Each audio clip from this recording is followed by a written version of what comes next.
Hello students, how are you? Good. Okay, let us start about our next topic. Our topic is price discrimination. ठीक है, हम पढ़ रहे हैं monopoly का चैप्टर जिसमें हम देखेंगे कि प्राइस डिस्क्रिमिनेशन क्या होता है कि एक ही चीज का अलग अलग कस्टमर से प्राइस अलग अलग चार्ज करना। जैसे एक आपके पास पेन है, यही हम मार्केट से लेने जाते हैं। जब आप लेने गए तो आपको उसने 40 रुपीज का दिया, कोई और लेने गया उसको 35 का दिया। ठीक है, तो ये क्या होता है, एक ही चीज के जब अलग अलग चार्ज किए जाते हैं तो उसे हम क्या कहते हैं, प्राइस डिस्क्रिमिनेशन। जैसे और सिंपल एग्जांपल लेते हैं कि आप एप्पल लेने गए मार्केट में, उसने बोला कि एप्पल के रेट कितने हैं 80, क्योंकि उसने सोचा कि कोई बच्चा एप्पल लेने आया है, इसको क्या पता क्या रेट है, तो उसने क्या चार्ज किया आपसे 80 रुपीज पर केजी।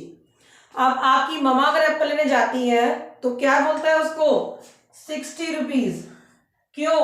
क्योंकि उसको पता है कि कोई बड़ा बंदा चीज लेने आया है तो उसको हर चीज की नॉलेज होगी। तो एक ही चीज के अलग अलग प्राइस हो गए ना, तो इसको बोलते हैं प्राइस डिस्क्रिमिनेशन। क्लियर? अब हम देखते हैं कि मोनोपोली में ये कितने टाइप्स का होता है। First is personal price discrimination. अब ये क्या होता है, पर्सनल किसी भी पर्सन से अलग अलग प्राइस लेना।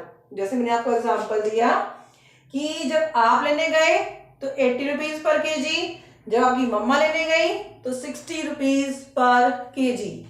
जैसे अगर आप कोई और देखो, कोई और गरीब सा बंदा आ जाए, उसको पता है इसके पास पैसे पूसे तो इतने होंगे नहीं, मे बी वो उससे 50 रुपीज पर केजी भी चार्ज कर सकता है। इसका मतलब जब एक ही चीज के अलग अलग पर्सन से अलग अलग रेट चार्ज किए जाते हैं तो उसे हम क्या कहते हैं, personal price discrimination. Clear? Second is geographical price discrimination. अब ये क्या होता है कि आपका एरिया अलग अलग हो जाए। एरिया मतलब कि अगर आप गांव में रहते हो या शहर में रहते हो, ठीक है, सिटी में रहते हो तो आपसे अलग चार्ज किए जाएंगे। अगर आप गांव में रहते हो, विलेज में रहते हो तो आपसे पैसे अलग चार्ज किए जाए। होता है ना। अभी देखो यहाँ जो सिटी के डॉक्टर होते हैं वो 100 रुपीज तो आपकी स्लिप के ले लेते हैं, ठीक है, फिर आपकी मेडिसिन के अलग चार्ज करते हैं। लेकिन अगर आप विलेज में जाओ, कोई प्रॉब्लम हो आपको, तो क्या होगा, डॉक्टर का बैठा हुआ छोटा मोटा वो 50 रुपीज में आपको सारी दवाई दे देगा। ठीक है, समझ रहे हो कि आपका एरिया वाइज अगर आपसे प्राइस अलग अलग चार्ज किए जाते हैं तो उसे हम क्या कहते हैं, geographical price discrimination. Clear? Third is price discrimination according to uses. आपका यूज कितना है।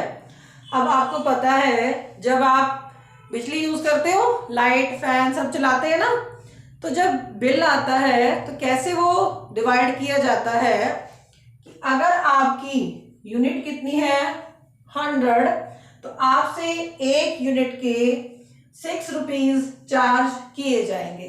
ठीक है, अगर आपने 100 यूनिट यूज की है तो आपसे 6 रुपीज लिए जाएंगे। लेकिन आपने अगर 200 यूनिट्स यूज की है तो आपसे 8 रुपीज चार्ज किए जाते हैं। ये रेशो बढ़ता जाता है, क्यों? According to use. अभी देखो जो गरीब बंदे होंगे, गरीब लोग होंगे, तो वो क्या होंगे, कम बिजली चलाएंगे क्योंकि गवर्नमेंट उनको 100 तक कंसेशन देती है, कुछ चीजें उनकी माफ कर देती है। लेकिन जो ज्यादा बिजली का यूज करेंगे, ठीक है, वो क्या होंगे, रिच पीपल होंगे, उनके पास पैसा क्या होगा, ज्यादा होगा, तो उनसे क्या किया जा रहा है, ज्यादा चार्ज किया जा रहा है। ठीक है, जितनी जिसकी कैपेसिटी है उससे इतना उतना ले लिया जाता है। इसे हम क्या कहते हैं, डिस्क्रिमिनेशन करना, भेदभाव करना, एक ही चीज के अलग अलग रेट लेना क्या होता है? Price discrimination. Clear? I hope आपको ये तीनों टॉपिक क्लियर हो गए होंगे। Okay, have a nice day.